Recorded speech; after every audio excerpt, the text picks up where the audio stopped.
Assalamu alaikum урматтуу биздин каналдын көрүүчүлөрү. Кутмандуу күнүңүздөр менен. Бүгүн биз сиздерге афган ургач козуларды көрсөтүп беребиз. Ушул афгандарды көрүңүздөрчү.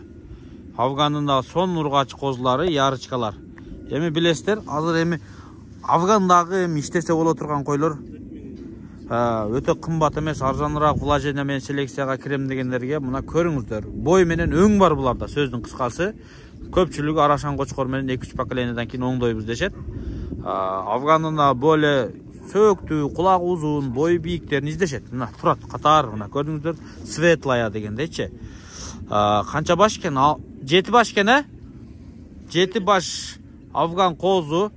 Эң кичинекейлери майский, Мына мыналар, майда туулган козулар, мына мыналар. Май, апрель ушундай козулар туугандар. Өтө эрте туулган эмес. Өтө кеч саратанда да калган эмес. Апрель майдын ургач козулары. Хайт, бир көрүп алыңыздар баштарын көтөрүп. Бааларын 50 миңден коюп атат туугандар. 350 миң сомго 7 баш. 50 миң сомдон соодасы бар.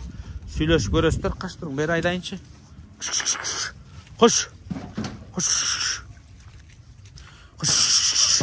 Кош.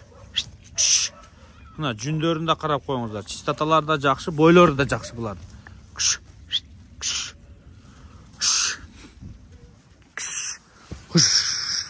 Мына афганкалар. Булар туугандар Дареги Чүй облусу, Ысык Ата, Аламүдүн району болуп калат, Карла Маркс деген айылда.